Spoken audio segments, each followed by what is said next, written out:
Umoja wa Kimataifa wa Demokrasia Ulimwenguni umefikia makubaliano kuhusiana na yale yanayoendelea nchini Tanzania, ikiwemo kesi inayomkabili mwenyekiti wa Chama cha Demokrasia na Maendeleo Chadema ndugu Tundu Antipas Lissu pamoja na vurugu za wakati na baada ya uchaguzi mkuu Oktoba 29, 2025. Kwa mujibu wa taarifa iliyotolewa na jumuiya hiyo ya kimataifa ya demokrasia, azimio kuhusu Tanzania, kwa kuzingatia kwamba mwenyekiti wa Chadema na makamu mwenyekiti mtendaji wa IDO Mheshimiwa Tundu Lissu ameendelea kuzuiliwa kwa zaidi ya mwaka mmoja sasa na anakabiliwa na shtaka la uhaini lililobuniwa kufuatia kukamatwa kwake kiolela tarehe 9 Aprili mwaka 2025. Kwa kutambua hali ngumu na isiyo ya kibinadamu anayokumbana nayo Mheshimiwa Lissu akiwa katika kifungo cha upweke ndani ya gereza la usalama wa juu la Ukonga, hali iliyosababisha kuzorota kwa afya yake, kwa kusadiki kwamba muhimili wa mahakama nchini Tanzania unatumiwa kisiasa dhidi ya upinzani na hivyo kushindwa kutekeleza wajibu wake wa msingi katika kesi ya uhaini dhidi ya Mheshimiwa Lissu, kesi ambayo haikupaswa hata kupokelewa mahakamani kwa kuwa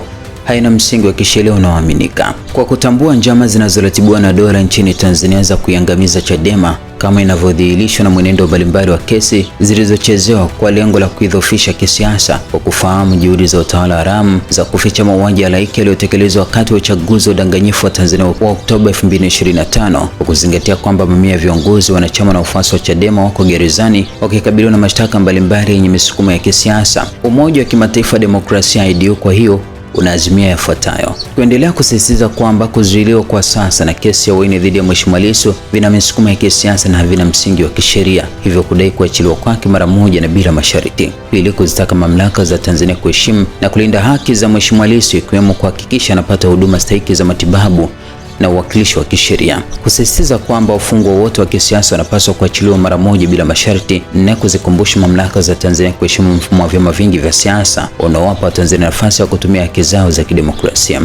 Tano, kuarifu ulimwengu wa kimataifa kwamba mauaji ya Tanzania Oktoba 2025 yanahitaji uchunguzi huru unaoongozwa na taasisi za kimataifa chini ya Umoja wa Mataifa UN na Mahakama ya Kimataifa ya Jinai ICC. Sita, kutoa wito kwa jumuiya ya kimataifa kuzingatia kuiwekea vikwazo serikali haramu ya Tanzania, ikiwemo marufuku ya kusafiri kwa yeyote anayehusishwa na hayo.